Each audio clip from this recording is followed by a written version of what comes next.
એક દાડો યમરાજ ફરતા ફરતા જંગલમાં વાટા મારા જંગલમાં વાટા મારતા મારતા લેબડાના ઝાડ હોમી નજર પડી લેબડાના ઝાડે પોપટ બેઠો તો યમરાજ હોમું જોઈને દોત કાઢ પોપટનો ફફરાસ વટુટી ગયો પોપટ ફફડવા માંડ્યો ને રોવા માંડ્યો પોપટના બીક પહેરીજી યમરાજ મારી નોકશે મને લઈ જાહે મારો વાહો વૈકુંઠ જાહે પોપટે દોટ મેલીને કૃષ્ણ ભગવાનના વાહન ગરુડ જોડે પહોંચ્યો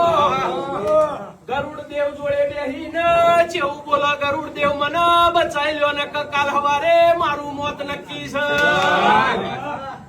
ગરુડ દેવ ભગવાનનું હપાળું કરો પણ મને બચાઈ લ્યો ગરુડ દેવે કીધું હેડ મારા ખભા ઉપર બેહી જા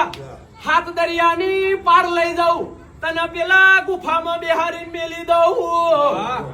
ગરુડ દેવે ખભા ઉપર પોપટના બેહારીને હાથ દરિયાની પાર પેલી ગુફામાં બેહારીને આયા ગરુડ દેવ વળતા વળ્યા એટલા યમરાજ જોડે આયા ને યમરાજને સવાલ કર્યો કે કાલ તમે પોપટના હોમું જોઈને ચમસ્યા તા સંદાળ યમરાજ જેવું બોલ્યા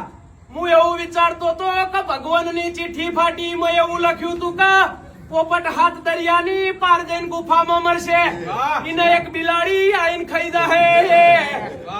એટલે મને હસવું આવતું તું કાવડું નોનું પક્ષી હાથ દરિયાની પાર ચમનું જાહે એટલામાં પોપટની આત્મા આવી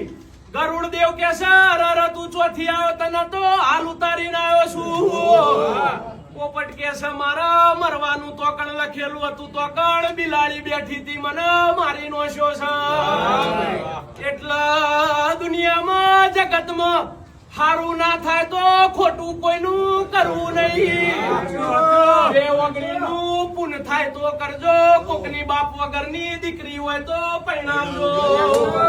ગરીબ હોય તો એનું ઘર ભરી આલજો કોક ભૂસ્યું હોય તો એના ભોજન જમાડજો એટલે મારા ગરીબોના ભગવાન છે મારા બરુહાના જેનું મોત લખ્યું હશે એનું મોતીના ટાઈમે નક્કી છે મારા બરુહાના ભગવાન